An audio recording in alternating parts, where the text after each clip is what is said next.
जो गाड़ियां हैं, अभी आपको पता है कि हमारे यहाँ एक एग्जिस्टिंग स्कीम है जिसके तहत आप इंपोर्ट कर सकते हैं। बुनियादी तौर पर 3 तरीके से गाड़ी आप पाकिस्तान में इंपोर्ट कर सकते हैं। वो ट्रांसफ़र ऑफ रेजिडेंस होती है, बैगेज स्कीम होती है, फिर जो लोग ओवरसीज रहते हैं बाहर, तो बेसिकली वही गाड़ियां इंपोर्ट कर सकते हैं। लेकिन पाकिस्तान में इस स्कीम को बड़ा आप कह सकते हैं कि अब्यूज़ किया गया, और इस स्कीम के तहत, और गवर्नमेंट भी अच्छे तरीके से जानती है, एक मैस जो इंपोर्ट है वो की जाती है। अब उसके अंदर गवर्नमेंट जो है वो तब्दीली लाने का सोच रही है, बल्कि जो ईसीसी ने इसकी मंजूरी दी है।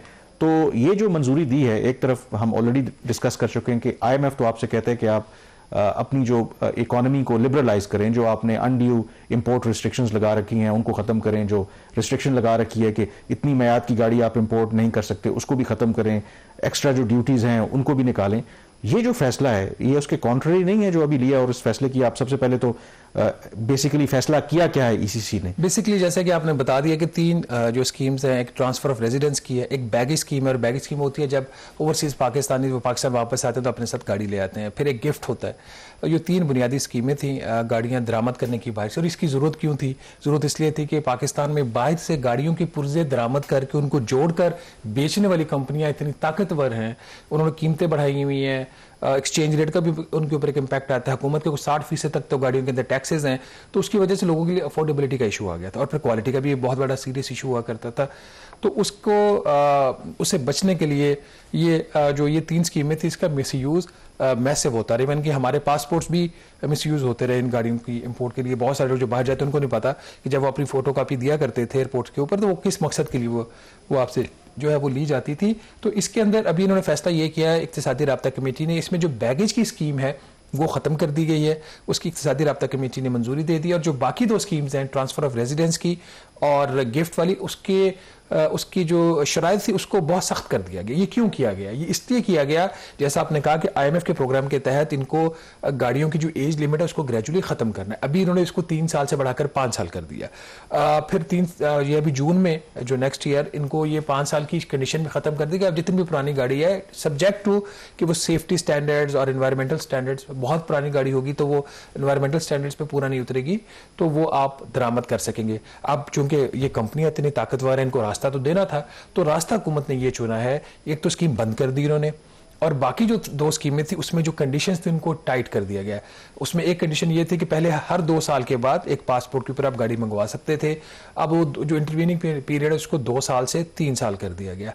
फिर दूसरी इन्होंने शर्त उसके ऊपर अब ये टाइट कर दी है कि जो आपका मुल्क से बाहर स्टे होगा उसके लिए पहले 2 साल का होता था, अब उसको 3 साल कर दिया गया। और उसमें जो क्यूमुलेटिव पीरियड होना चाहिए बाहर स्टे का, समटाइम्स आपको अपने वतन वापस भी आना पड़ता है, तो पहले 700 दिन था, उसको बढ़ाकर 850 दिन क्यूमुलेटिव स्टे 3 साल के अंदर होना चाहिए मुल्क से बाहर। फिर अगर आपने ट्रांसफर ऑफ रेजिडेंस है तो जिस मुल्क में आप रह रहे हो उसी मुल्क से बाहर, जो मुल्क आप रह रहे हो उसी मुल्क से आप गाड़ी भेज सकते हो। इस तरह कंडीशंस को टाइट किया है ताकि जो स्कीम का मिसयूज है वो रोका जाए।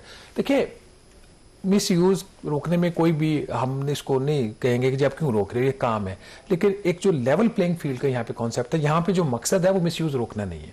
यहाँ पे जो मकसद ये लग रहा है कि अगर कोई इनको नुकसान पहुंचता है लोकल कंपनीज को, जिनकी कहा जाता है कि ये जॉब अपॉर्चुनिटीज भी इतनी ये क्रिएट नहीं करती, क्योंकि बाहर से पुर्जे मंगवाती हैं और मंगवा के जोड़ के भेज देती हैं। तो इसके ऊपर सवाल भी हुए थे स्टैंडिंग कमेटी ऑन फाइनेंस की मीटिंग्स में पार्लियामेंट के अंदर कि आपकी एक्चुअल एम्प्लॉयमेंट कितनी है, तो एक्चुअल उनकी अपनी तो कम थी, बाकी जो एम्प्लॉयमेंट थी जो यहाँ पे लोकल पुर्जाजात जो बनाती है उनकी तरफ से थी। तो लेकिन इसमें जो एक जो प्रॉब्लम है ना, देखें ये हमारे यहाँ मुनाफकत बड़ी है, गवर्नमेंट को भी बड़े अच्छे तरीके से पता था कि वैसे तो हमारे यहाँ अभी तक कोई पॉलिसी नहीं है कि अगर मैं गाड़ी इंपोर्ट करना चाहूं तो मैं नहीं कर सकता। तो ये जो स्कीम निकाली गई थी इसका बुनियादी मकसद ये था कि अदरवाइज ये जो बड़ी बड़ी प्राडोज और V8 और ये तो लोकल तो नहीं मैन्युफैक्चर होती ना, ये हमारे सारे पॉलिटिशियंस या एलीट क्लास जो चलाती है ये गाड़ियां इंपोर्ट होती हैं, और नॉन कस्टम पेड गाड़ियां भी होती हैं, उसी नॉन कस्टम पेड का तो एक separate issue all together. But ये जो स्कीम है जो रखी गई थी, ये इसीलिए लूप होल छोड़ा गया था। फिर माशाल्लाह से आपका जो FBR है जो इतनी ड्यूटी इकट्ठी होती है, क्योंकि अदरवाइज तो आप मुझे बताएं कि अगर आप ये जेन्युइनली स्कीम पे इंप्लीमेंट हो, आपका कुछ जानने वाला है या आप बाहर रहते हैं, आप एक ही गाड़ी मंगवाएंगे ना, आपको एक अलाउ है ना। अदरवाइज मेरा अपना भी एक्सपीरियंस है, हमने भी गाड़ियां वो मंगवाई हैं, तो वो क्या करते हैं कि पासपोर्ट आप खरीदते हैं कि जिसके नाम पे गाड़ी आ रही है उसको वो कुछ पैसे देते हैं, पासपोर्ट खरीदते हैं, उसका नाम इस्तेमाल होता है और फिर कमर्शियल बेसिस के ऊपर ये गाड़ियां इंपोर्ट हो रही हैं। सवाल मेरा ये है कि जब ऑलरेडी इतनी गाड़ियां आ रही हैं, अगर आप डाटा निकाल कर देखें सैकड़ों की तादाद में महाना जो है गाड़ियां आ रही हैं, तो उसको एक सिस्टम क्लियर बना दें, बल्कि एक पॉलिसी पे काम तो हो रहा था कि अलाउ किया जाए कि वो एक IMF के तहत ही कि कमर्शियल इंपोर्ट की इजाजत दी जाए और जो इंपोर्टर्स हैं उसी की तरफ जा रहे हैं, लेकिन ये पॉलिसी बन जाएगी, इंप्लीमेंट भी हो जाएगी, उसका इस्तेमाल ये बिल्कुल जो है मुश्किल बना देंगे ना, जो एक ब्यूरोक्रेसी का मिजाज है। और वो लोग जो कमर्शियली आप जो इंपोर्ट करना चाहते हैं, मसलन मैं इंडिविजुअली अगर मैं बाहर भी नहीं रहता, कोई मुझे मेरा रिश्तेदार भी बाहर नहीं रहता, वो मुझे नहीं कर सकता, तो क्या कोई ऐसी पॉलिसी आ रही है मैं अगर इंपोर्ट करना चाहूं तो कर सकता हूं? पॉलिसी तो एक बना रहे हैं ना गाड़ियों के हवाले से, जून के अंदर भी इन्होंने कुछ चेंजेस करनी है, ओपन इन्होंने इंपोर्ट कर देनी है subject to implementation of these conditions.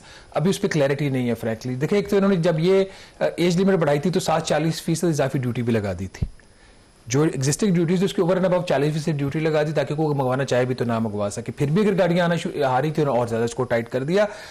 IMF को तो यही कहा हुआ ना कि मिस यूज जो है वो उसको रोकना है। तो IMF वाले बेचारे वो पाकिस्तान के अभी माइंडसेट को उसे समझ नहीं सकते कि ये लोग चक्कर जब देने पे आए तो कैसे देते हैं। पर अगले टॉपिक पे बढ़ते हैं, वो भी बड़ा इंटरेस्टिंग है, मोबाइल फोन्स। अब मोबाइल टैक्सों की बात आ गई, हाँ ठीक है, टैक्सों की बात आ गई, तो मोबाइल फोन्स जो है वो भी बड़ी लग्जरियस मुल्क में समझी जाती है। वैसे मुझे समझ नहीं आ रही कि मुल्क चला कौन रहा है। एक तरफ वज़ीर-ए-आज़म शहबाज शरीफ साहब हैं, जिनका उनका एक एजेंडा है और उसको वो बड़ा एक्टिवली उस अपने एजेंडे को परसू कर रहे हैं। वो कैशलेस इकोनॉमी की बात करते हैं, वो डिजिटाइजेशन की बात करते हैं, और डिजिटाइजेशन इस डिवाइस के बगैर नहीं हो सकती। आपको ये जो है दिस इज न्यू वर्ल्ड। और लेकिन FBI के बकौल ये तो आपकी बहुत बड़ी जो है वो अयाशी है, ये लग्जरी है, लग्जरी नहीं अयाशी है। लग्जरी तो फिर भी थोड़ा सा सोफिस्टिकेटेड बड़ा वर्ड है। तो इस अयाशी को रोकने के लिए इस फोन के ऊपर उन्होंने कोई 2 लाख के करीब टैक्स लगाया हुआ है। अच्छा, पुराने मॉडल्स भी अगर हैं, जैसे मेरे पास पुराना मॉडल है इस वक्त, तो उसके ऊपर भी टैक्स उसी तरीके से ये ले रहे हैं। ये नहीं कि पुराना मॉडल है 3-4 साल पुराना है तो उसके लिहाज से उसकी एडजस्टमेंट कर लें। जो बुनियादी प्रिंसिपल कॉमन टैक्स का होता है, कोई भी चीज़ आप इंपोर्ट करें उसका एक स्टैंडर्ड रेट होता है। आप उसके अंदर ब्रैकेट्स जो है मुख्तलिफ कैटेगरीज इस तरीके से क्रिएट नहीं कर सकते। इसी हफ्ते स्टैंडिंग कमेटी ऑन फाइनेंस की मीटिंग थी नेशनल असेंबली की, उसमें जो MNA हैं पीपल्स पार्टी के अली कासिम गिलानी साहब, वो एजेंडा लेके आए कि मोबाइल फ़ोन जो हैं, जो एक एसेंशियल एक आपकी लाइफ का एक हिस्सा बन गया, आप उसको लग्जरी ट्रीट करके ऊपर आप क्यों इतने टैक्सेस लगाए हुए। तो अगर सिर्फ इसके ऊपर हम टैक्सेस की नाज़िम बात करें, हम हाईएस्ट ब्रैकेट से शुरू करते हैं। और अगर मिनिमम जो एक बेस लेवल रखा हुआ है, मिनिमम आपको पता है कि मोबाइल से भी महंगे होते हैं, फिर प्राइस पे भी इम्पैक्ट आता है। अगर $700 का एक मोबाइल फ़ोन है, और अब $700 का फ़ोन आपको क्यों चाहिए? इसलिए नहीं कि ये आपके पास कोई ब्रांड है और आपकी ये लग्जरी है, आप इसको शो ऑफ करना चाह रहे हैं। आपको इसलिए भी चाहिए होता है कि उसके अंदर जो फीचर्स हैं, चाहे वो वीडियो बनाने के हैं, कोई किसी ने टिकटॉक बनानी है, किसी ने यूट्यूब के ऊपर अपनी वीलॉग करना है, तो उसके लिए वो एक इंस्ट्रूमेंट है। वो मोबाइल एक लग्जरी अयाशी नहीं, एक इंस्ट्रूमेंट है। उस इंस्ट्रूमेंट के साथ हमारा FBR क्या कर रहा है, अगर मिनिमम $700 प्राइस है तो उसके ऊपर ₹16,000 एक मोबाइल लेवी लगा देगी। भाई क्यों लगाई ₹16,000 मोबाइल लेवी? आप इसको डिस्करेज करना चाह रहे हैं, ये अयाशी है, इसलिए आपने ₹16,000 मोबाइल लेवी लगा दी।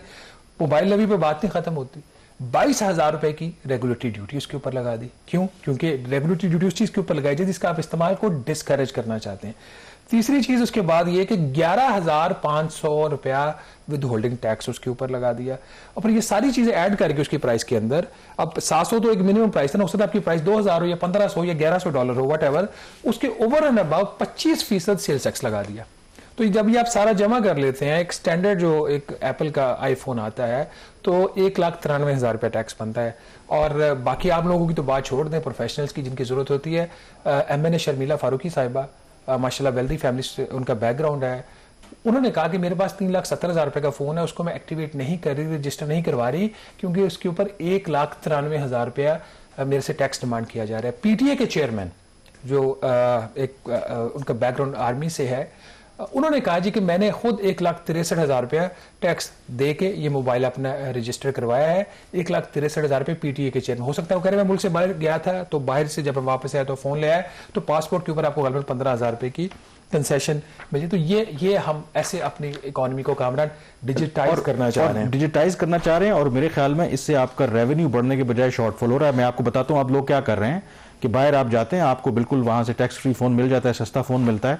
अब लोग क्या कर रहे हैं कि एक महंगा जो हाई एंड फोन लेते हैं और साथ आप अपने एक सस्ता फोन रख लेते हैं और उसके जरिए आप इस्तेमाल कर लेते हैं, सब कुछ वाईफाई हर जगह के ऊपर है। तो उससे नुकसान क्या हो रहा है कि जो एक्चुअल रेवेन्यू पाकिस्तानी खजाने में जाना चाहिए वो नहीं जाता।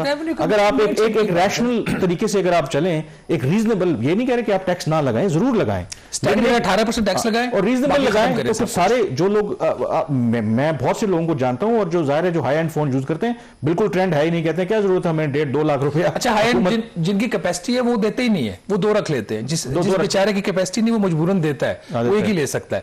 इसके अंदर एक और जो क्रिटिसिज्म भी आ सकता है, लोगों को जेन्युइन क्वेश्चन भी आ सकता है कि लोकल भी तो असेंबलिंग स्टार्ट हो गई ना मोबाइल फोन की, तो आप अपना लोकल इस्तेमाल करें, आप क्यों ले रहे हैं? तो उसके ऊपर भी जो चेयरमैन पीटीएम का जवाब सुन लीजिए। उनके जितने भी पाकिस्तान के अंदर इस मोबाइल की असेंबली लाइंस हैं, उसमें से वो जो जितने भी पाकिस्तान में मोबाइल फोन्स बने, उसमें सिर्फ 2% 5G इनेबल्ड फोन्स वो बना रहे हैं, सिर्फ 2%। बाकी 98% क्या करें, मुल्क से बाहर से मंगवाएंगे ना, या तो आप क्वालिटी बेहतर और उनका जी कि आप, बल्कि उन्होंने बड़ा अच्छा क्वेश्चन वहां पे रेज किया चेयरमैन पीटीए ने कि आप फिर फरवरी मार्च में आप करना चाह रहे हैं उसकी ऑक्शन 5G की, तो फोन तो आपके पास है नहीं। अच्छा, क्विकली जो है वो FBR का भी आपने जिक्र किया था, शॉर्टफॉल आपको पता है हम पहले भी जिक्र कर चुके हैं, और शॉर्टफॉल है। प्राइम मिनिस्टर को कुछ ब्रीफिंग भी दी है चेयरमैन शायद FBR वो ने, तो मैं तो स्टोरी क्या कोई चांसेस है कि उसमें कोई रिकवरी हो जाए, कोई उसमें 1000 गाड़ियां, तनख्वाहों में 4 गुना इजाफा, और FBR के कुछ लोगों को स्पेशल पर्क्स का नोटिस आपको। अच्छा हाँ, मुझे भी एडवांस टैक्स का नोटिस आया हुआ है। वैसे ये एक बड़ा इंटरेस्टिंग वाकया आपने मुझे याद दिला दिया। तनख्वाहदार तबके को भी अब नोटिस जा रहे हैं एडवांस इनकम टैक्स पे करने के। ये वैसे वज़ीर-ए-आज़म साहब को इस चीज़ का नोटिस है, मेरे तो छोड़ दे, मैं तो चलो उनकी मैं तरला कर लूंगा यार, ये मैं तनख्वाहदार बंदा को मेरा और कोई वसीला तो बता दो जहाँ से मैंने आपको एडवांस इनकम टैक्स है ना, मेरी तो ज़ाती बात हो जाए, वो छोड़े आप।